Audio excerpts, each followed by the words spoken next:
तर नमस्कार, मी डॉक्टर अंकिता शिरकंडे, स्वारगेट येथे सहकारनगरला प्रॅक्टिस करते. आयुर्वेदिक पंचकर्म आणि योग असं क्लिनिक आहे आमचं.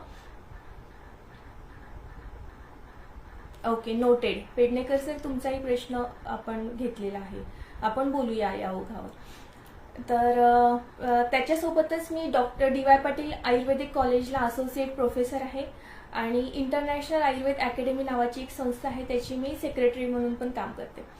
सो रिसेंटली मी PhD करते आहे आणि PhDचा माझा विषय तोच आहे की पाळीच्या दरम्यान होणाऱ्या तक्रारी.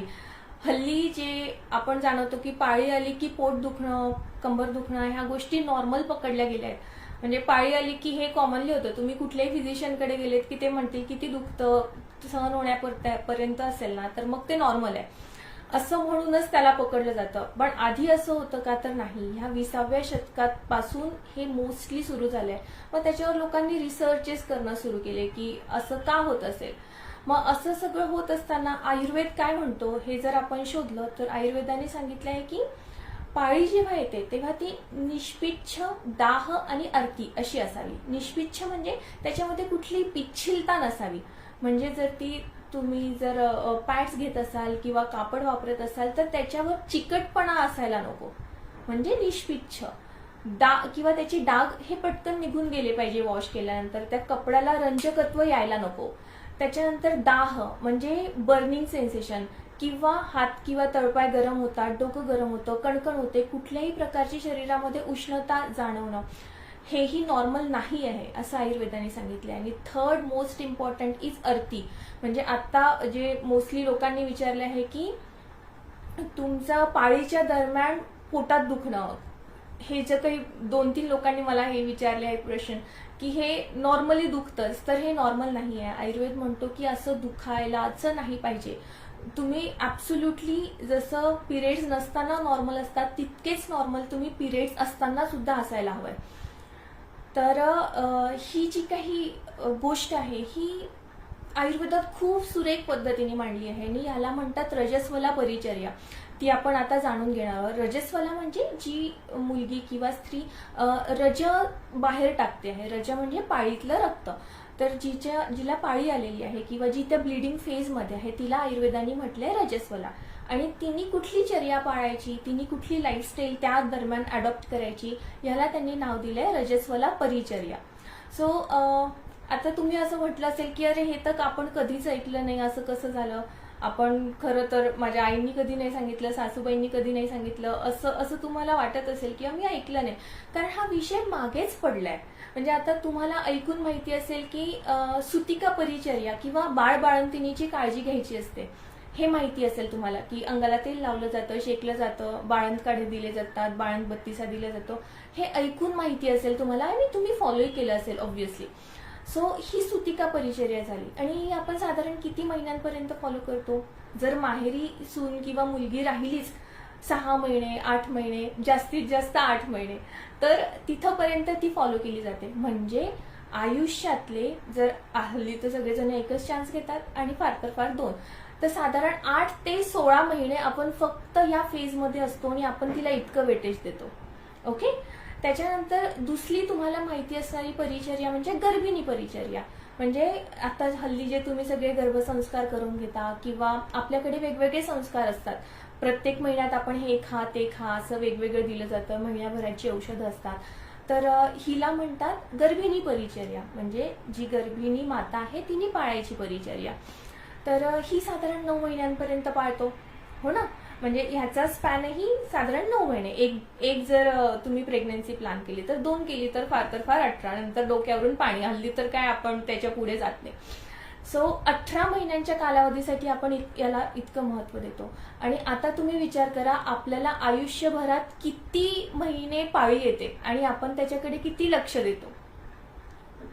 तर ही जी परिचर्या आहे रजस्वला परिचर्या, ही कायम दुर्लक्षलेली परिचर्या आहे. त्याला कारणही तशीच आहेत. म्हणजे आता हल्ली ते सगळं आउटडेटेड झालंय. जे आपल्याला आपली आई किंवा आजी सांगायची की अगं पाळी आली की थोडंसं वेगळं बसायचं, वेगळ्या रूम मध्ये राहायचं, बाहेर बसणं ज्याला म्हटलं गेलं होतं. तर हे खरं आजकाल सोशल टॅबू म्हणून पकडलं जातं, किंवा ऑर्थोडॉक्स विचार आहेत, किंवा प्रगत सायन्समध्ये हे काही बसत नाही, आम्ही काही मानत नाही, किंवा हल्ली न्यूक्लिअर फॅमिलीज झाल्या आहेत, त्याच्यामुळे खरं ज्या प्रमाणात ती इन्फॉर्मेशन जशी फ्लो व्हायला पाहिजे होती आजीकडून आईकडे, आईकडून मुलीकडे, तशी ती केली जात नाही. आणि मग आता आम्हाला त्याच्यावर रिसर्चेस करावे लागतात की काय होतंय, असं का केलं जातं आणि त्याचे त्रास काय होतात ते भोगावे लागतात. मग ह्याच्यात सगळ्यात महत्त्वाचा रोल मला तरी असं वाटतो जो आहे मीडियाचा आणि ॲडव्हर्टायझिंग कंपनीजचा. रॅदर म्हणण्यापेक्षा सॅनिटरी नॅपकिन्सच्या ज्या मोठ्या मोठ्या कंपनीज आहेत ना त्यांचा, म्हणजे तुम्ही आता हल्ली ॲड बघत असाल की ते पॅड हे किती सॉफ्ट आहे किंवा किती फ्लेक्झिबल आहे आणि ते किती छान ब्लड किंवा कुठलेही वॉटर डिस्चार्ज सोप करून घेतं हे दाखवण्यासाठी ते लोक मुली खेळताना दाखवतात, डान्स करताना दाखवतात आणि असं सांगतात की इट इज नॉर्मल, की तुम्ही you should walk, you should run, you should dance. तुम्ही अगदी म्हणजे नॉर्मल वेळात नाही केलं तरी चालेल, पण पाळीच्या दरम्यान केलंच पाहिजे, सॉर्ट ऑफ अशी ॲड असते ती. आणि हे खूप हजार्डस आहे. हे असं नव्हतं आपल्या कल्चरमध्ये, असं नव्हतं. आणि आता खरं स्त्री पण पुरुषाच्या खांद्याला खांदा लावून काम करते, बाहेर जाते, सगळं करते आणि त्या दरम्यान तिलाही असं वाटतं की नको, हे माझ्या कामाच्या मध्ये यायला नको. त्याच्यामुळे तीही त्याला बळी पडते आणि ते ती विशेष सायकल सुरू होते. खरं इथेच आपण थोडंसं चुकतो. म्हणजे मी असं नाही म्हणत आहे की तुम्ही अगदीच कापड घेऊन बसायला पाहिजे, असं नाही, पण जी काही आपल्या शरीरामध्ये त्या दरम्यानची फिजिओलॉजी असते ती समजून घ्यायला पाहिजे आणि मग त्याच्यानुसार वागायला पाहिजे. हल्ली वेस्टर्नायझेशनच्या नावाखाली आपण खूप चुकीच्या गोष्टी अवलंबतोय, त्याने त्याचे परिणामही भोगतोय.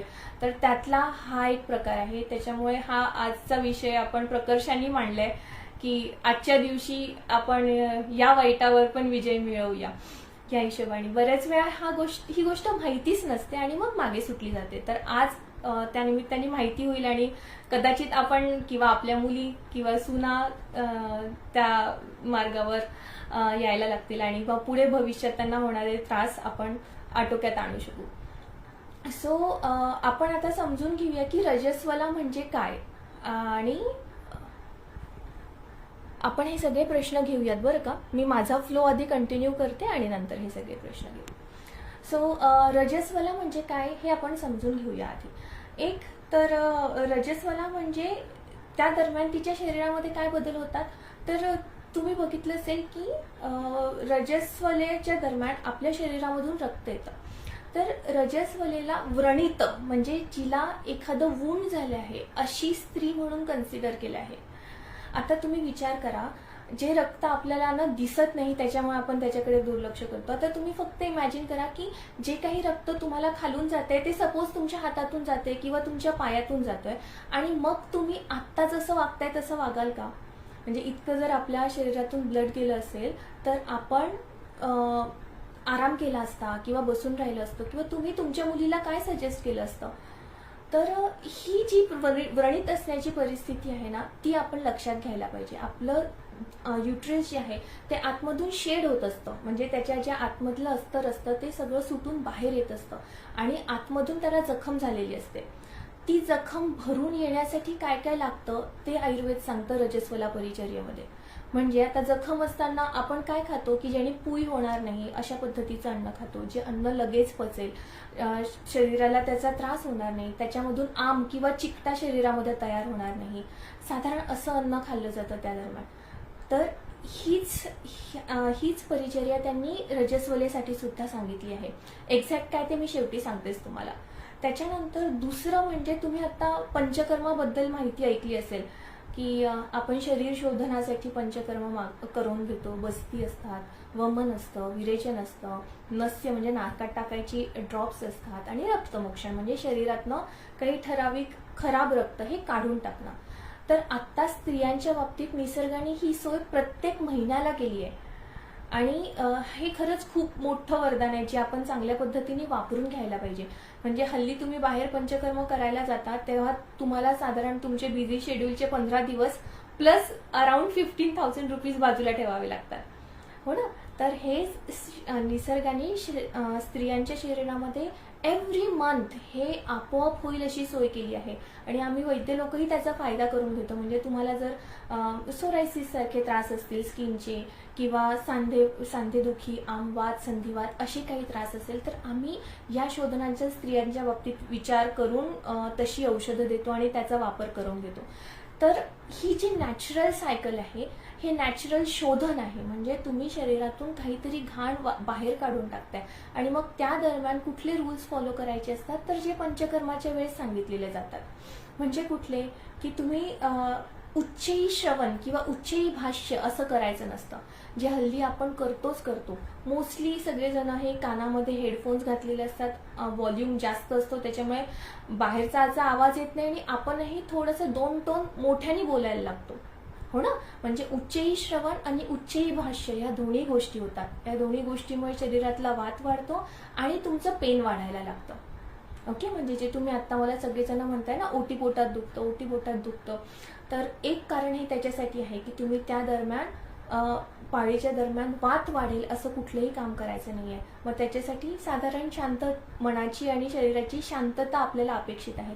कमी बोलणं, कमी आवाजातलं म्युझिक ऐकायचंच असेल तर ऐका, आणि शक्यतो इंद्रियांना ताण द्यायचाच नाही. म्हणजे आपण तापातून उठल्यावर जसं करतो ना, की ताप असताना आपल्याला कुठल्याच गोष्टीची काय म्हणतात आवड निर्माण होत नाही, आवडीचं म्युझिकही त्या दरम्यान ऐकावं असं वाटत नाही, तर तीच अवस्था आपल्याला इथे पाळायची असते. ओके.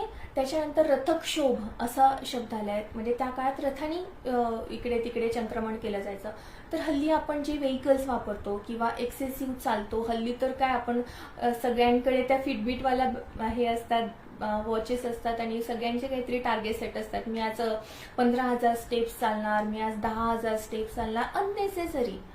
म्हणजे तुम्हाला त्याची गरज असेल तर नक्कीच करा, पण नसतानाही लोक किंवा अशा या पाळीच्या काळातही ते लोक करतात, हे खूप चुकीचं आहे. तर हे आपल्याला करायला नको. इवन जिम आपण मिस करत नाही त्या दरम्यान आपल्याला व्यायाम करायचा नाहीये. व्यायामाने पण शरीरातला वात वाढतो. त्याच्यामुळे त्या दरम्यान स्पेसिफिकली ते 3 ते 5 ब्लिडिंग डेज, कोणाला 3 दिवस, 4 दिवस, मॅक्सिमम 5 दिवस हे नॉर्मल असतं. तर या दरम्यान तरी नॉर्मल अवस्थेमध्ये तुम्हाला व्यायाम करणं किंवा कुठलीही एक्सेसिव्ह हालचाल करणं आपल्या रुटीनपेक्षा ही सांगितलेली नाहीये. आयडियली या दरम्यान जर तुम्ही वर्किंग विमेन असाल तर लीव्ह घ्यायला पाहिजे. मॅटर्निटी लीव्ह जशी आहे तशीच मेन्स्ट्रुअल लीव्ह नावाची एक लीव्हचा प्रकार आहे, जो काही देशांनी लिगल केला आहे. म्हणजे एशियामधले इंडोनेशिया किंवा जपान, त्याच्यानंतर साऊथ कोरिया, तैवान या देशांनी काहींनी 1, काहींनी 2, काहींनी 3 दिवस हे त्याच्यासाठी लीव्ह त्यांनी डिक्लेअर केली आहे. म्हणजे तुम्हाला ती कंपल्सरी मिळणारच. जर तुम्हाला 30 लीव्हचा कोटा असेल तर ह्या 3 लीव्ह एक्स्ट्रा, जर तुम्ही रिप्रोडक्टिव्ह लाईफ असेल तुमचा, म्हणजे ते एजचा बार असेल, तर तुम्हाला त्या लीव्ह एक्स्ट्रा मिळणारच मिळणार, अशीच तरतूद केली आहे. आणि त्याचा फायदा त्या लोकांना मिळतोय. आणि बघा ना, किती दुर्भाग्य आहे आपलं की हे आपल्याकडचं शास्त्र आहे, आपण हे फॉलो करायला पाहिजे, पण इंडियामध्ये अजूनही अशी कुठलीच तरतूद केलेली नाहीये.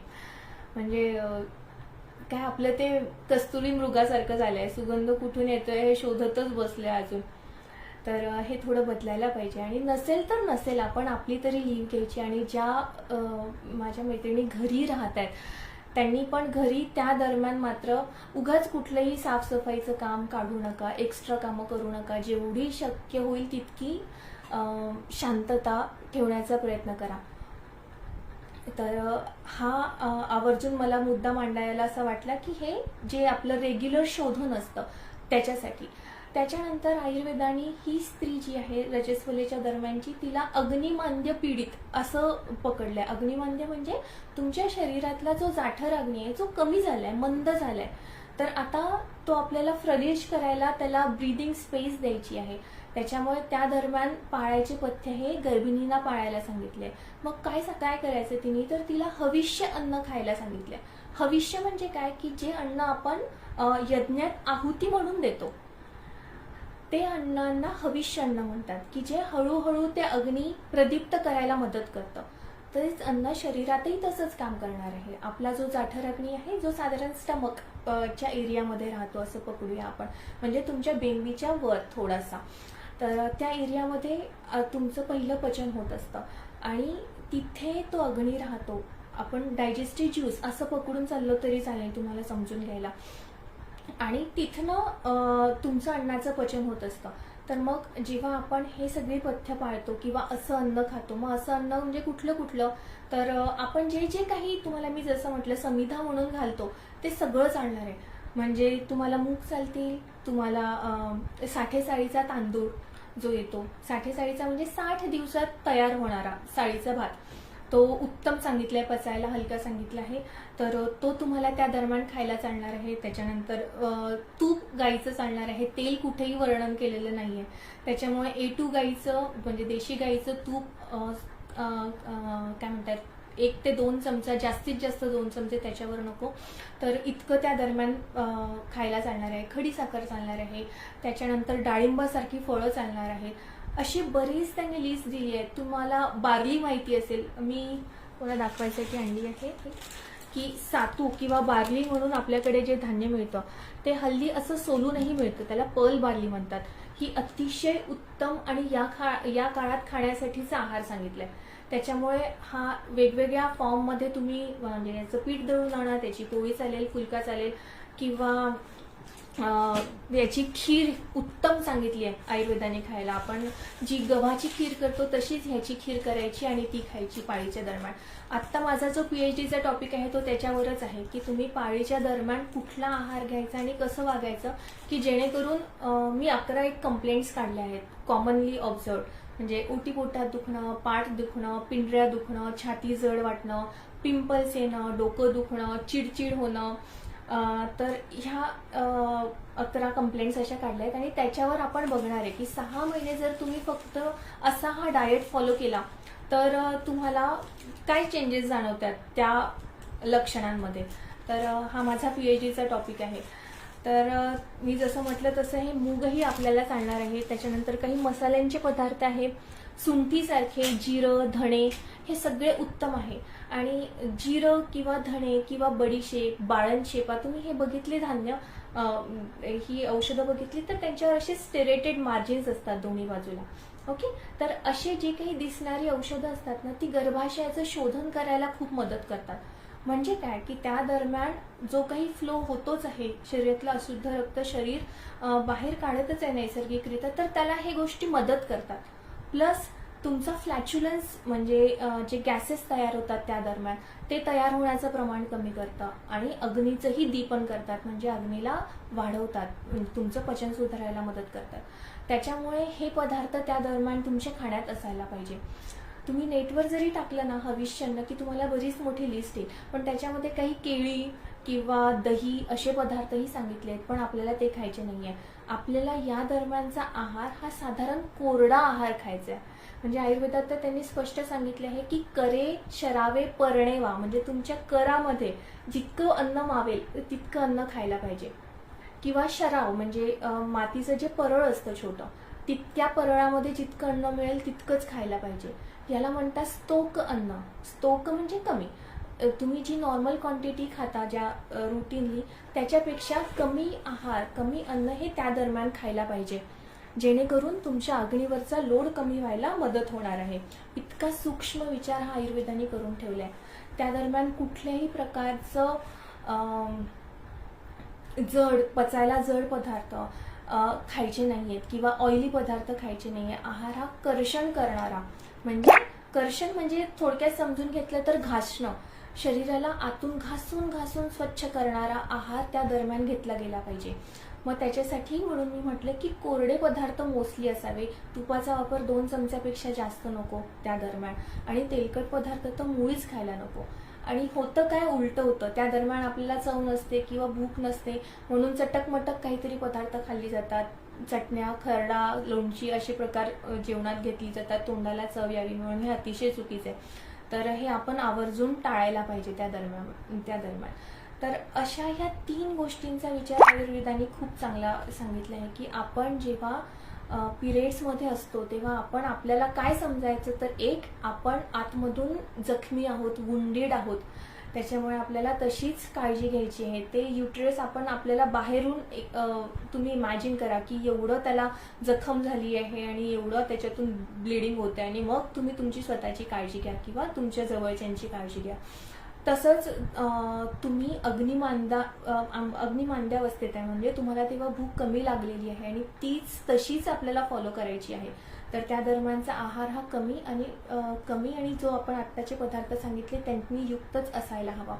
आणि तिसरं म्हणजे तुमचं शरीर शोधन सुरू आहे, त्याच्यामुळे त्या शोधनाला सफिशियंट वेळ दिला गेला पाहिजे. म्हणून तुम्ही बघितलं असेल की तापातून उठलं की आपण लगेच अन्न सुरू करत नाही. आपण भाताची पेज देतो, मग थोडंसं आटवल देतो, मग पातळसर थोडंसं भाताची कणेरी म्हणतात ती दिली जाते, मग आपण हळूहळू खिचडी देतो, मग नॉर्मल जेवणाकडे येतो. आपण काय करतो की तापामध्ये जे शरीरामध्ये आलेलं औष्ण्य आहे किंवा शरीरामधला जो अग्नी कमी झाला आहे, आपण त्याला वेळ देतो फाईट करायला, परत एक वेळ पूर्वीसारखं व्हायला, की जेणेकरून तुम्ही तुमचा नॉर्मल डाएट नंतर पचवू शकाल. म्हणून आपण ह्या आहाराच्या कल्पना हळूहळू त्याचं गुरुत्व वाढवत नेतो. अगदी आधी लघु म्हणजे भाताचं पाणी आणि नंतर वाढवत तुम्ही नॉर्मल डाएटपर्यंत येत असता. तर हा क्रम आपल्याला पाळीच्या दरम्यानही फॉलो करायला पाहिजे, जेणेकरून आत्ता आपण जे काही बोललो ते पाळीच्या दरम्यानचे नॉर्मल होणारे त्रास किंवा आपल्याला नॉर्मलच आहेत असे वाटणारे जे सिम्पटम्स आहेत ते होणारच नाही. त्याच्यानंतर बरंच काय काय आहे सांगण्यासारखं, पण आपण तुमचे एक एक प्रश्न घेऊया. त्याच्या व्यतिरिक्त आपल्याकडे वेळ शिल्लक राहिला तर आपण नक्की बोलूया त्यावर. माझ्या सुनेचे पाळी दरम्यान खूप पोट दुखते. तर आत्ता आपण जसं बोललो तसं की तुम्ही पाळीचे नियम फॉलो करायचे. पाळीच्या नियमांमध्ये काय काय येतं की तुम्हाला व्यायाम करायचा नाही आहे, कुठलेही एक्सेसिव्ह काम करायचं नाही आहे, आहार आपण जो सांगितला तोच घ्यायचा आहे. त्याच्यानंतर दर्भाची चटई मिळते किंवा दर्भाची नसेल तर कुठलीही चटई, तर साधारण त्या चटईवर झोपायचा प्रयत्न करा. आपल्या गादीमुळे काय होतं, आपल्याला प्रत्येक ठिकाणी कुशनिंग होतं, तर आपल्याला ते कुशनिंग नको आहे. किंवा इवन तुमची गादी असेल तर मग ती कॉयरची गादी वापरावी, जेणेकरून तुमचा पाठीचा कणा हा सरळ आडवा राहतो आणि आपल्या पाठीच्या कण्याला काही कर्वेचर्स असतात, तेही त्या दरम्यान नॉर्मलाइज व्हायला मदत होतात. अदरवाईज तुम्ही बघितलं असाल की तुम्ही टेकलात काही वेळा पाळीच्या दरम्यान की कंबर खाली टेकताच येत नाही तुम्हाला, हो ना, तर असं होत नाही.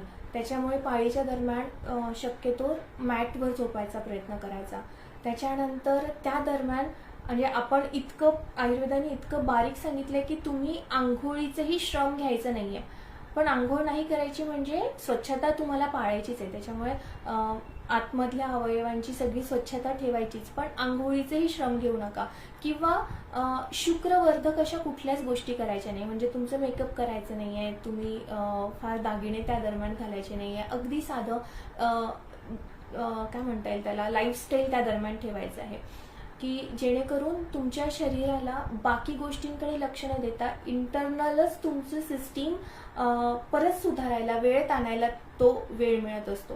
तर हे सगळ्यांनी अगदी आत्तापासून फॉलो करायला सुरुवात करा आणि मला नक्की कळवा तुम्हाला कितपत चेंजेस जाणवतात ते. अतिशय उत्तम रिझल्ट्स याचे येतात. याच्यावर एक स्टडी आम्ही ऑलरेडी केला होता. 30 मुलींना आम्ही ही 6 महिने अशी परिचर्या फॉलो करायला सांगितली, आत्ता आपण जे काही बोललो ते, आणि त्यांचे सगळे काय काय रिपोर्ट्स आले ते आपण नोट डाऊन केले. आणि 6 महिन्यानंतर म्हणजे प्रत्येकाच्या 6 सायकल झाल्यानंतर आम्ही त्याचं परत ॲनालिसिस केलं, तर अराउंड 80 to 85% लोकांना खूप छान रिझल्ट आलेला होता. कशाने? फक्त हे पाळल्यामुळे. त्याच्यामुळे जे नॉर्मल पोट दुखणं आपण असं जे म्हणतो आहे किंवा कंबर दुखणं जे येत आहे, त्याच्यासाठी तुम्हाला नक्की फक्त एवढं फॉलो केल्यानेही रिलीफ येणार आहे. तर हे मात्र आवर्जून फॉलो करा. आणि जर त्याच्याही व्यतिरिक्त खूप जास्त पोट दुखत असेल तर एक्सटर्नली हिंग आणि आल्याचा रस असा एकत्र मिक्स करायचा आणि तो ओटीपोटाला चोळून लावायचा. त्यांनी आजूबाजूचे मसल्स रिलॅक्स व्हायला मदत होते आणि वात हा सरून जातो खालनं आणि ओटीपोटात दुखायचं प्रमाण कमी येतं. नॉर्मल असेल दुखणं तर हे यानेच कमी येणार आहे. ह्याच्या व्यतिरिक्त ॲडिशन्स किंवा PCOD अशी काही कारणं असतील तर मग आपल्याला त्याची वेगळी चिकित्सा करावी लागते.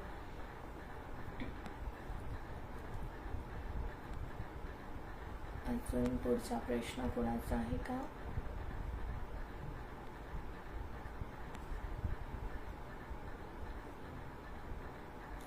पिरियड्सच्या दरम्यान ब्लिडिंगचे 2 दिवस त्रास होतो तुलनेत. अच्छा, तर हां, आता आपण जसं बोललो की सुरुवातीचे आपल्या शरीरामध्ये जो वात असतो ना, तो सगळ्या हालचालींना कारणीभूत असतो. तोच शरीरामधनं आपलं आपण जे म्हणतो की मलमूत्र हे बाहेर काढत असतो. याच्या व्यतिरिक्त पाळीचं रक्तही बाहेर काढण्यासाठी हा वातच कारणीभूत ठरत असतो. आणि तो वात जर प्राकृत स्थितीत असेल तर तुमचं ब्लिडिंग हे 3 ते 5 दिवस नक्की होणार. पण तो जर नसेल तर मग हे असं एक्सेसिव्ह कधी कधी 10 ते 15 दिवस होणं, किंवा कधी कधी 1 दिवसच होणं, कधी फक्त स्पॉटिंग होणं, कधी फक्त एखादा तुकडा पडणं, कधी ग्रंथी पडणं म्हणजे गाठी पडणं, असं जे काही होतं हे त्याच्यामुळे विकृत होतं. आता गाठीचा जर आपण स्पेसिफिक विचार केला तर कफ वाताभम ग्रंथी सन्निपम असं सांगितलंय. म्हणजे कफ आणि वात याची दृष्टी झाल्यानंतर हा गाठींचा त्रास होतो. आणि मग ती गाठ जेव्हा बाहेर टाकली जाते तेव्हा प्रचंड पोटामध्ये दुखतं आणि मग गाठीयुक्त पाळीचा स्त्राव व्हायला लागतो. तर त्याच्यासाठी मग आपल्याला आणि वात आणि कफाची ट्रीटमेंट करावी लागते. रक्तस्राव खूप होतो आणि रक्ताच्या अक्षरशः गाठी पडतात. वय 31 वर्षे. आपण आता जसं बोललो की रक्ताच्या गाठी पडणं ही गोष्ट योग्य नव्हे. तर त्याच्यासाठी तुम्हाला घरच्या घरी करता येण्यासारखं म्हणजे तुम्हाला बृहती माहिती आहे का? बृहती म्हणजे वांग्याच्या फॅमिलीतली एक क्षूप असतं छोटंसं, त्याला सोलानेसिस फॅमिली. वांग्याचं जसं फूल येतं ना तसंच पांढरी किंवा निळ्या रंगाचं फूल येतं, त्याला बृहती म्हणतात. किंवा सिंपल वे दशमूला रिष्ट नावाचं एक औषध मिळेल, ते 10-10 ml तुम्ही दोन्ही जेवणाच्या अगोदर त्यांना 1 महिना घ्यायला सांगा. पाळी असतानाही घ्यायचं, पाळी नसतानाही घ्यायचं. आणि त्याच्यानंतर कसं वाटतं ते मला सांगा, आपण बोलूया. माझा नंबर तुम्हाला मिळूनच येईल, काही हरकत नाही आहे. आणि हा कमी होईल त्रास. आता खूप रक्तस्राव होतो ही जी गोष्ट आहे ना, तर रक्तस्राव आपल्याला आता हा समजून घ्यायला पाहिजे की पाळीचंच रक्त जाते की शरीरातलं शुद्ध रक्तही बाहेर पडते. आता आयुर्वेदात ह्याला रक्तपित्त अशी नावाची गोष्ट सांगितली. म्हणजे जसं आपला घोळणा फुटतो, नाकातनं रक्त येतं, तसंच हे खालनं पाळीच्या मार्गातनं रक्त बाहेर पडत असतं. मग ह्याला सगळ्यात चांगला इलाज म्हणजे आपले दुर्वा जे आपण गणपतीला वाहतो. मूलाधार चक्र हे त्या कटिराच्या दरम्यान येतं. आपण म्हणतो ना त्वम मूलाधार स्थितोसी नित्यम, आणि गणपतीला दुर्वा वाहले जातात. तर ही जी दुर्वा आहे ती खालनं वाहणारं रक्त थांबवायला खूप मदत करणारी असते. तर हा दुर्वांचा रस जर खूपच रक्त जात असेल तर दुर्वांचा रस आणि खंड शर्करा म्हणजे खडी साखर ही मिक्स करून एक अर्धा कप रस आणि तुम्हाला हवी असेल तशी साखर असं 2 वेळेला घेतलं की हा रक्तस्राव कमी होतो. साधारण रक्तस्राव जोपर्यंत सुरू आहे तोपर्यंत हा प्रयोग करायचा. आणि रक्तस्राव थांबला की मग दुर्वांचा स्वरस थांबवला तरी चालणार आहे. आणि दशमूळा रिष्ट तर मात्र तुम्ही कंटिन्यू करा. हे अगदी बेसिक झालं. आणि याने नाहीच झालं तर मग आपण नक्की बोलूया. माझ्या वहिनींना पाळी नियमित नाही आहे, कधी कधी 6 महिन्यांनी येते. ओके, सो पाळी आल्यानंतर ना पाळींचे पॅटर्न असतात. काही इर्रेग्युलर असा एक प्रकार असतो की ज्याच्यामध्ये तुमची इर्रेग्युलरच पाळी असते आधीपासूनच. ओके, ती नॅचरल नाही, पण हल्ली आपण ती नॅचरलच समजली जातो कारण आपलं खाणं पिणं वागणं हे सगळंच बदललं आहे. तर असं असून जर त्या कन्सीव्ह होत असतील तर काही प्रॉब्लेम नाहीये, त्यांनी त्याच्याकडे फार लक्ष द्यायला नको. पण कधी जर ही त्यांची पाळी सुरू झाल्यापासून म्हणजे मेनार्कीपासून जर हेच पॅटर्न असेल तर काहीच हरकत नाहीये, हे चालणार आहे. पण तसं नसेल, आधी रेग्युलर येत होती आणि मग काही काळानंतर हे झाली आहे, तर मग मात्र आपल्याला याची पॅथॉलॉजी समजून घ्यायला पाहिजे. ओके, पण मोस्टली इर्रेग्युलर हे जे पॅटर्न असतं त्याच्यामध्ये पुढे जाऊन म्हणजे मुलं होण्याला काही प्रॉब्लेम येत नाही, त्याच्यामुळे ते चालू शकतं. फक्त मी जसं म्हटलं तसं ते कधीपासून आहे हे आपण मात्र लक्षपूर्वक बघायला हवं. माझं वय 34 आहे, मला 2च दिवस कुठे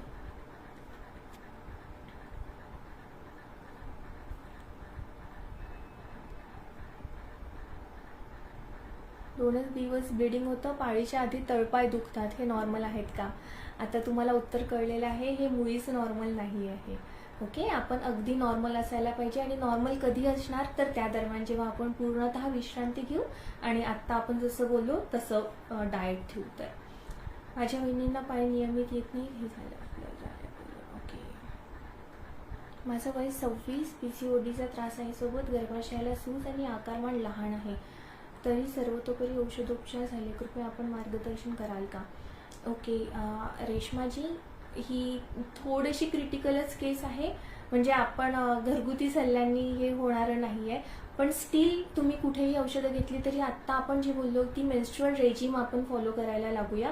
ती उपयोगीच ठरणार आहे आपल्याला. आणि कुठल्याही क्षणी तुम्ही जेव्हाही ट्रीटमेंट सुरू कराल तेव्हा आपल्याला ही साईड बाय साईड करायचीच आहे, तर ही तुम्ही आत्ता फॉलो करायला लागा. PCODसाठी बऱ्याच गोष्टी कराव्या लागतात. त्याच्यामध्ये आता मला तुमचं वजन पण जाणून घ्यायला लागेल, किंवा काही टेस्ट आपण करून घेतो थायरॉइड किंवा पिट्युटरीच्या, तर त्याही बघाव्या लागतात. हार्मोन्सचे काही प्रमाण मागे पुढे झालं आहे का तेही एकदा चेक करावं लागेल, आणि त्याच्यानंतरच आपल्याला ही ट्रीटमेंट देता येईल. मला उजवीकडे खूप दुखतं पिरियड्समध्ये, आणि डावीकडे दुखायचं, पण ऑपरेशन नंतर उजवीकडे दुखणं सुरू झालं आहे, काय असेल? अच्छा, हा थोडंसं मला आणखी याच्याबद्दल डिटेल इन्फॉर्मेशन हवी आहे की ऑपरेशन कशाचं झालं, त्याच्यानंतर आपल्याला कळेल की हे दुखणं कशासाठीचं होतं ते. ओके,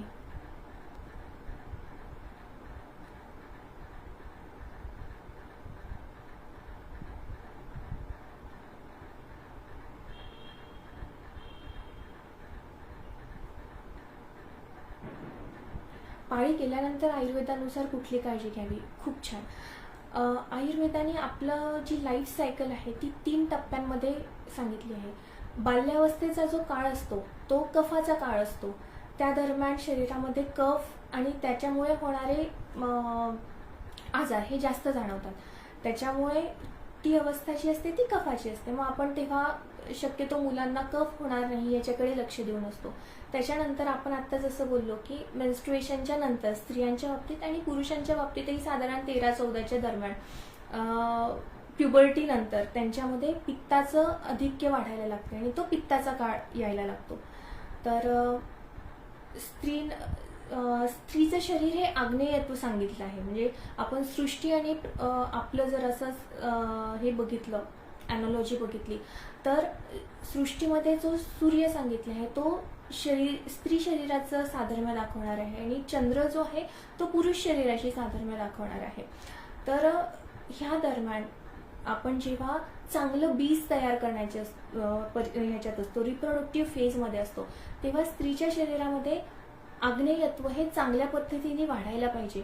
आणि हा पित्ताचा काळ आणि आग्नेयत्व ही संकल्पना खूप क्लोज जाते. त्याच्यामुळे स्त्रियांच्या बाबतीत हा फेज लवकर आणि प्रकर्षाने जाणवून येतो मुलांच्या याच्यापेक्षा. तर ही तुमची तारुण्यावस्था ही पित्तप्रधान असते. आणि त्याच्यानंतर येणारं वार्धक्य आफ्टर मेनोपॉज स्त्रियांच्या बाबतीत स्पेसिफिकली, तर हा वाताचा काळ आहे. त्याच्यामुळे या काळामध्ये मन भिरभिर होणं, त्याच्यानंतर लगेच रडायला येणं, त्याच्यानंतर हातपाय दुखणं, सांध्यांचे दुखणे, केस गळणं, सुरकुत्या येणं, कोरडेपणा वाढणं, वजायनल ड्रायनेस वाढायला लागतो, त्याच्यानंतर हॉट फ्लशेस येणं, ह्या सगळ्या गोष्टी सुरू होतात. ह्या सगळ्या मोस्टली वातामुळे होत असतात. तर मग वात वाढू नये अशी काळजी घ्यायची. आणि त्याच्यासाठी सगळ्यात चांगलं काय उपाय, तर अभ्यंग. रोज शरीराला तेल लावल्याशिवाय आंघोळ करायचा नाही, हा पक्का नियम बांधायचा. आणि खाण्यामध्ये तुपाचं प्रमाण वाढवायचं, काळे मनुका खाण्यात ठेवायचे, आणि खजूर खाण्यात ठेवायचे, खजुरासोबत तूप मात्र खायचं. आता जसं वाताचा काळ सुरू होतो तसे शरीरामध्ये जे आता आपण बोललो की एज डिट्युरेशनमुळे होणारी लक्षणं सुरू होतात. म्हणजे बुद्धी थोडीशी कमी, बुद्धीचा तल्लखपणा जो असतो तो कमी जाणवायला लागतो, विसरभोळेपणा वाढायला लागतो. म्हणून मी आता सांगितलं की स्नेहयुक्त आहार, तुपाचं प्रमाण जास्तीत जास्त ठेवायचा प्रयत्न करायचा उत्तरावस्थेत. आणि हे कॉमन झालं. पण ह्याच्या व्यतिरिक्त तुम्हाला जर वेगळे काही त्रास असतील तर आपण त्याच्यानुसार बोलू शकतो. पण नॉर्मल ह्याच्यामध्ये हे फॉलो करायचं. प्लस स्त्रियांनी शतावरी कल्पासारखी कल्प जर वापरली तर मेनोपॉजच्या दरम्यानही खूप लोकांना मेनोपॉजचा त्रास होतो, तर तो त्रासही कमी व्हायसाठी मदत होते. आपण आत्ता जे बघतो की स्त्री शरीरामध्ये इस्ट्रोजेन आणि प्रोजेस्टेरॉनचं जे काही बॅलन्स असतं ते उत्तर वयामध्ये तो बॅलन्स डिस्टर्ब होत असतो. तर ही शतावरी किंवा मंजिष्ठा किंवा सारिवा ह्यासारख्या ज्या गोष्टी आहेत त्या आपल्याला हे जो काही बॅलन्स आहे तोही चांगला ठेवण्यासाठी मदत करतात आणि मग हेल्दी मेनोपॉज होतो. त्या मेनोपॉजचा आपल्याला त्रास होत नाही.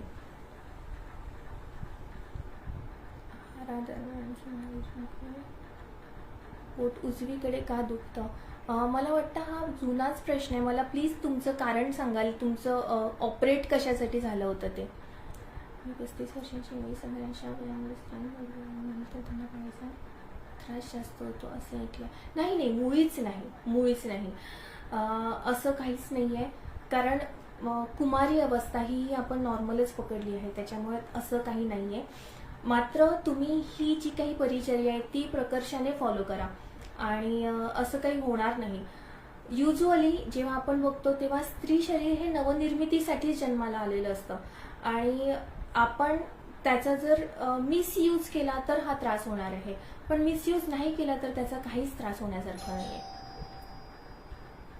फॅमिली प्लॅनिंगचा ओके नाही, मग त्याच्यामुळे काही होण्यासारखं नाही आहे. त्याच्यामुळे असा त्रास होणार नाही. पण काय होतं ना, फॅमिली प्लॅनिंगचा चांगला विषय निघाला. आयुर्वेदानुसार ना आपण शरीरामध्ये काही आशय पकडली आहे. स्तन्याशय झालं, गर्भाशय झालं, ही स्त्री शरीरातली विशेष आशय झाली. म्हणजे तुम्हाला कुठलीही ट्रीटमेंट स्त्रियांमध्ये करायची झाली ना तर ही आशय आपण विसरून चालत नाही. म्हणजे तुम्हाला ते आधी त्याच्याकडे लक्ष द्यावंच लागतं आणि मग तुमची लाईन ऑफ ट्रीटमेंट सुरू करावी लागते. आणि तसंच स्तन्याशयाच्या बाबतीत पण आहे. आणि जेव्हा आपण फॅमिली प्लॅनिंगचं ऑपरेशन करतो तेव्हा आपण काय करतो, त्या सिस्टीमवर त्या आपण घात घालतो. ती एकतर तुम्ही टाय करता किंवा ती कट करता ट्यूब. तर त्याच्यामुळे तो आघात होतो त्या सिस्टीमवर आणि मग काही जणांना अशी लक्षणं दिसू शकतात की जेणेकरून वात वाढतो आणि मग हा त्रास होतो. आता तुम्हाला असं जाणवत असेल की मी प्रत्येक वेळेस वात असं बोलते आहे, पण वात ही खूप मेजर एंटिटी आहे. म्हणजे आजकाल जे तुम्ही दुखणं हा काय प्रकार घेता तो आम्ही आयुर्वेदात वाताच्याच हिशोबाने मोस्टली समजावून घेतो. त्याच्यामुळे आजच्या बोलण्यात जास्त तर वाताचा उल्लेख होतोय. सो फॅमिली प्लॅनिंगमुळे असं होऊ शकतं. सो घाबरण्याची काही हे नाहीये. तुम्ही मात्र आता जसं आपण म्हटलं तशी ही परिचर्या फॉलो करा. शरीरामध्ये उत्तम स्नेहन ठेवा, अभ्यंग करायला लागा. ओटीपोटाला प्रकर्षाने अभ्यंग करायचा आणि जेव्हा दुखत असेल तेव्हा शेकून घ्या. पश्चिमोत्तानासनासारखी आसनं करायची की ज्याचा भुजंगासन झालं, पश्चिमोत्तानासन झालं की ज्यांचा त्या सिस्टीमवर जरा प्रेशर येईल आणि मग तिथले आजूबाजूचे मसल्स जे आहेत ते रिलॅक्स होतील. ह्याच्यासाठी त्याचा उपयोग होईल. पण फॅमिली प्लॅनिंगचं ऑपरेशन होऊन वर्ष उलटलं आहे, त्याच्यानंतर मात्र तुम्ही ही आसनं करू शकता. त्याच्या अगोदर मात्र करू नका. मेनोपॉजचं साधारण वय काय असतं? मस्त प्रश्न. तुमच्या आईचं किंवा तुमच्या बहिणी जर मोठ्या असतील तर त्यांचं जे काही मेनोपॉजल एज असेल त्याच रेंजमध्ये तुमचं असायला पाहिजे. आयडियली 47 to 50 या एजमध्ये व्हावं, पण हल्ली काही फारच लवकर व्हायला लागल्या. म्हणजे 38-37 या वयामध्येही मेनोपॉज होतात, जो की नॉर्मल नाहीये. आपल्या स्त्रियांचे जे काही जेनेटिकल विकार असतात ना मोस्टली ते मॅटर्नल साईडकडनं येतात. ओके, म्हणजे तुमच्या आईचं पाळीचं पॅटर्न जे होतं मोस्टली ते तुमचं असू शकतं. तुमच्या आईचा मेनोपॉज जेव्हा झाला तो तुमचा होऊ शकतात. आपण जे म्हणतो ना की आपले केश किंवा अस्थि किंवा दंत हे जे पार्थिव अवयव आहे ते तुमचे बाबांकडनं येत असतात. तर मातृज जे अवयव आहे म्हणजे मस्क्युलर जे अवयव आहे, तुमचं पोट झालं, तुमचं स्टमक किंवा तुमचं आतड झालं किंवा तुमचे गर्भाशय झाले, जे मस्क्युलर अवयव आहे हे तुमच्या आईकडनं येत असतात. त्याच्यामुळे बघा मोस्टली तुमच्या आईला जर ऍसिडिटीचा त्रास असेल तर तुम्हाला ऍसिडिटीचा त्रास असतोच असतो. तर हे युजली सिस्टर्स किंवा मॅटर्नल साईडकडनं येत असतं. सविता कदम, पिरियड्समध्ये कशामुळे डोकं जास्त दुखतं आणि त्यावर उपाय काय आहे प्लीज मार्गदर्शन कराल का? तेच आपण आता जसं बोललो तसं तुम्ही डाएट फॉलो करा आणि सेम आता आपण जसं बोललो तशी लाईफस्टाईल फॉलो करायला लागा. हळूहळू हा डोकं दुखण्याचा त्रास कमी होईल. आत्ता आपण जे बोललो तेच, पित्त आणि वात हे दोनच या गोष्टीसाठी कारणीभूत आहात. मोस्टली तुम्हाला, मला असं वाटतं की त्या दरम्यान ऍसिडिटीचा त्रासही होत असेल. तर काळे मनुके जे असतात ते रात्री झोपताना एक मूठभर काळे मनुके खाण्याची सवय लावा. रोजही खाल्ले तरी चालणार आहे. हे तुमचं रक्त क्लीन करणार आहे, तुमचे मसल्स चांगले करणार आहेत आणि तुमचं पित्त कमी करून पोटही साफ करणार आहे. त्याच्यामुळे या मनुकांचा उपयोग तुम्हाला खूप छान होईल. काळ्या मनुका मात्र तुम्ही आवर्जून खा. न भिजवता खाल्ल्यात तरी चालणार आहे, फक्त त्या सीडलेस नसाव्या, विथ सीड खायचं. हल्ली आपण प्रत्येक गोष्ट ही सीडलेस खातो. खरं काय असतं ना, एखाद्या गोष्टीचं म्हणजे फळं, जर आपण एखादं फळ पकडू, हेच पकडूया, रेझिनच पकडूया, द्राक्ष पकडूया. द्राक्षाचं जो त्याचा प्राईम कोर भाग असतो, त्याचं जे शुक्र असतं, त्याच्यातला जो चांगल्यात चांगला भाग असतो तो त्या बी मध्ये ठेवत असतो, की जेणेकरून ही बीज कुठेतरी रुजलं की त्यातून नवीन झाड येईल. आणि आपण काय करतो की आपण ते जो त्याचा शुक्राचा पार्ट आहे तोच काढून टाकतो. तर हे असं व्हायला नको. त्याच्यामुळे कुठलीही फळं किंवा ड्रायफ्रुट्स आहेत ते विथ सीड्सच प्रेफर करावी. लग्नानंतर गर्भधारणा झाली नाही तर पाळीचे त्रास वाढतात का? नाही, असं काही होत नाही. पण तुमचं कारण कळायला पाहिजे. म्हणजे एंडोमेट्रिओसिस असेल किंवा कुठे लिजन्स आलेले असतील किंवा आतड्यांना गाठी झालेल्या असतील तर मात्र हे होऊ शकतात. पण असं काहीच नसेल आणि गर्भधारणा हेल्दी अवस्थेत तुम्ही ठेवली नसेल तर पाळीचे त्रास मात्र मुळीच वाढणार नाही. हो, शतावरी हे सगळ्यांनी घेतलं तरी चालतं, काहीच प्रॉब्लेम नाही आहे. पण बाजारात जो शतावरी कल्प मिळतो त्याच्यामध्ये साखरेचं प्रमाण भरपूर असतं. त्याच्यामुळे तुमचा साखरेचा रोजचा इंटेक कसा आहे तो बघूनच ते घ्या. अदरवाईज तुम्ही रिप्लेस करा. म्हणजे जी साखर तुम्ही चहात घालता त्याऐवजी तुम्ही शतावरी कल्प वापरा, असं केलं तरी चालणार आहे. पण इस्ट्रोजेन मुलींच्या बाबतीत किंवा स्त्रियांचा सगळ्यात बेस्ट फ्रेंड असं म्हटलं तरी चालणार आहे. त्याच्यामुळे त्यांनी घ्यावंच घ्यावं. पुरुषांनी शतावरी घेताना जरा काळजीपूर्वक घ्यावं, कारण आता आपण जसं बोललो की फेमिनाईन हार्मोन्स जे असतात ते रेग्युलेट करायला शतावरी मदत करते. म्हणजे ती फक्त तेवढंच काम करते असं नाही, पण तिकडे जाणारी आहे. त्याच्यामुळे पुरुषांनी ब्लाइंडली घेऊ नये. ओके, त्यांनी वैद्याच्या देखरेखीखालीच घ्यावं. मेनोपॉजची लक्षणं काय आणि मुलींना पहिल्यांदा पाळी येताना त्यांना घाबरवून न टाकता मार्गदर्शन कसे करावे? हल्ली ना आपल्याला ही वेळच येत नाही, कारण ती मुलं साधारण 5वी-6वीतच हे सगळं शिकतात, सेल्युलर बायोलॉजी. त्याच्यामुळे त्यांना येतच येतं. पण घरचं वातावरण एक तर हेल्दी ठेवायचं आणि हे याच भाषेत समजावून सांगायचं तिला की हे नॉर्मल आहे, हे सगळं करतं. आणि माझं तर म्हणणं आहे की तुम्ही आत्तापासून, आपण युजली म्हणजे माझी आई तरी लपून ठेवायच्या गोष्टी, तर तसं न करता हे तुम्ही नॉर्मली सांगा मुलांना की असं असतं, या दरम्यान मी रेस्ट करणार आहे आणि हे नॉर्मल आहे. जी गोष्ट नॉर्मली आपल्या बाजूला घडते ती आपल्यासोबत घडली तरी ती आपल्याला नॉर्मल वाटते. त्याच्यामुळे ते लफवाछप्पी न केलेली आणि आधीपासूनच तसं एन्व्हायरमेंट जर क्रिएट करता आलं तर त्याचा काही वाईट इम्पॅक्ट पडणार नाही मुलीवर, असं मला वाटतं. आणखी कुणाला काही प्रश्न असतील तर नक्की विचारा.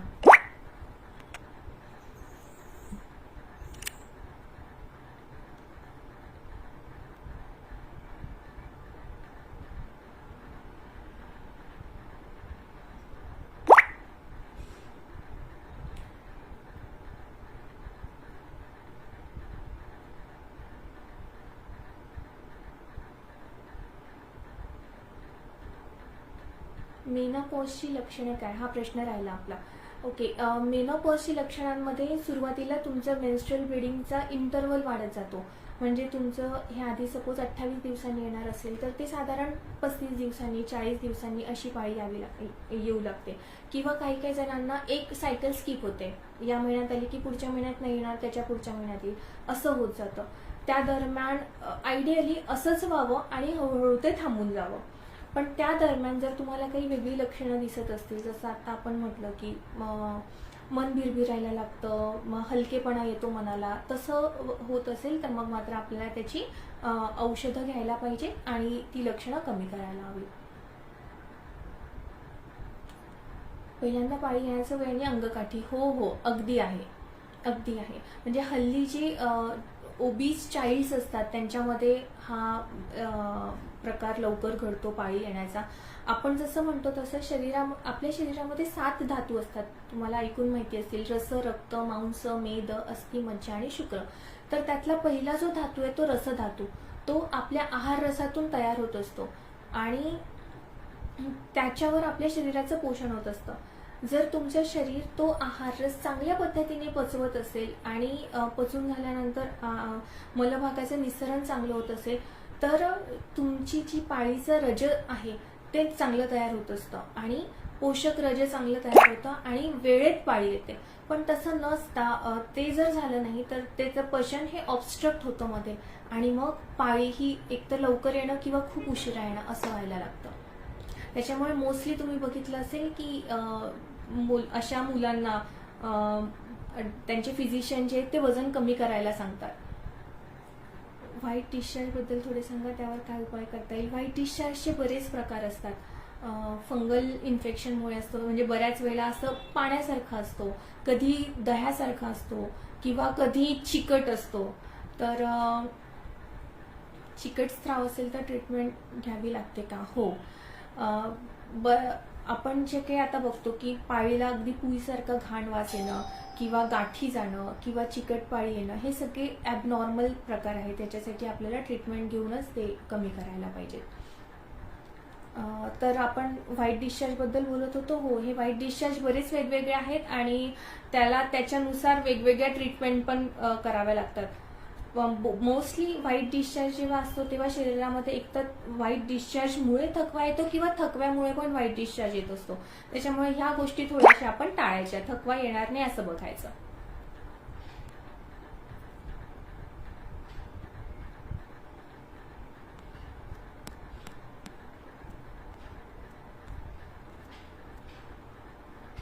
वयाच्या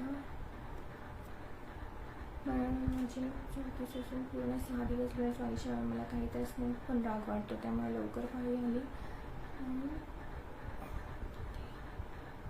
नाही, असं मुळीच नसतं. मी जसं तुम्हाला म्हटलं की तुमच्या मॅटर्नल जीन्सवर किंवा मॅटर्नल टाईपवर हे बरंच अवलंबलेलं असतं आणि आपल्या शरीरामध्ये ना ओव्हरीजमध्ये एग्सचं रिझर्वायर असतं. म्हणजे तुमची पाळी कधीपर्यंत येणार हे आधीच ठरलेलं असतं. शरीरामध्ये तितक्या अंड्यांची संख्या तुम्हाला दिलेली असते. आपण जसं म्हणतो की प्रत्येक सायकलमध्ये 1 अंड फुटतं, तर तशा अंड्यांची संख्या आपल्याकडे दिलेलीच असते. त्याच्यामुळे असं काही नसतं की पाळी लवकर आली म्हणून ती लवकर जाणार आहे. ती जसं मी म्हटलं तुमच्या फॅमिली ट्रेट्सनुसारच ती जात असते आणि जर वेगळेच काही त्रास झाले तर त्या त्रासामुळे ती कमी किंवा जास्त म्हणजे लवकर जाऊ शकते. अदरवाईज ती नॉर्मल पॅटर्ननीच जाते.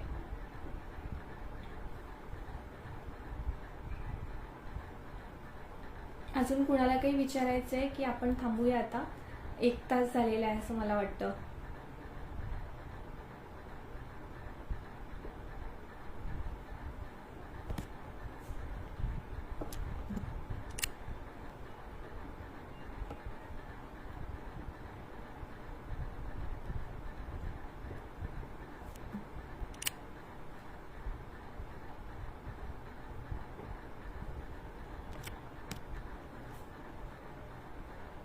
ओके, आपण थांबूया मग इथे. या व्यतिरिक्त तुम्हाला काही विचारायचे असतील प्रश्न तर तुम्ही वैभव धनावडे सरांकडनं माझा नंबर घेऊन कधीही विचारू शकता.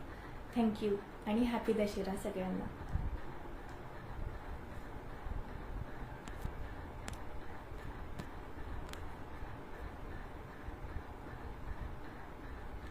प्रीमेन्स्ट्रुअल सिंड्रोम विषयी तोच आपण आत्ता बोललो ते PMS म्हणतात ज्याला, की जो हल्ली नॉर्मल पकडला गेला आहे पण तो तसा नाही आहे. त्याच्यामुळे आत्ता आपण जी बोललो ती मेन्स्ट्रुअल लाईफस्टाईल आपण फॉलो करायला पाहिजे. लहान मुलांना पाळीतले दिवस चांगले असावे यासाठी आधीपासूनच त्यांची खाण्याची पद्धत कशी असावी? व्हेज नॉनव्हेज नाही, असं काही व्हेज किंवा नॉनव्हेज हा प्रकारच आयुर्वेदाने मांडलेला नाही आहे. आपण मोस्टली व्हेज फॉलो करतो पण नॉनव्हेजही औषधांच्या हिशोबाने दिलेलंच असतं, त्याच्यामुळे तो काही इश्यू नाही आहे. फक्त हेल्दी डाएट असावं, षड्रसात्मक आहार असावा, म्हणजे आंबट, गोड, तिखट, कडू असे सगळे पदार्थ असायला हवेत. मिठाचं प्रमाण शरीरामध्ये आधीपासून कमी असायला पाहिजे. 1 ग्राम मीठ हे 6 ग्राम पाणी धरून ठेवतं. त्याच्यामुळे शरीरामध्ये पफिनेस वाढायला लागतो. तर असं नसावं, आपलं मिठाचं प्रमाण कमी असावं. आणि जर काही फॅमिलीजमध्ये असं असतं की मिठाचं प्रमाण आपण कमी करू शकत नाही, तर मग अशा वेळेस हिरडा तुम्हाला माहिती असेल, माझ्याकडे काही फ्रुट्स आहेत, मी दाखवते. याला हिरडा किंवा हरितकी म्हणतात. हिचं वर्णन हरितकी पंचरसाम अलवणान अशी सांगितली आहे. म्हणजे याच्यामध्ये लवण रस नाहीये, मीठ नाहीये आणि उरलेले 5 रस आहेत. तर मग जे लोक जास्त प्रमाणात मीठ खातात, तर त्यांनी हे जर ड्रग सुरू केलं तर आपल्याला तो 6 रसांचा परिणाम आपल्या शरीरामध्ये मिळेल. तर आपण असं करायला पाहिजे.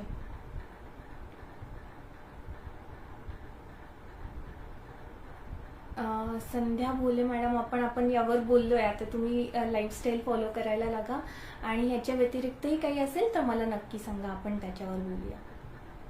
ओके, दसऱ्याच्या सगळ्यांना हार्दिक शुभेच्छा. Bye, take care.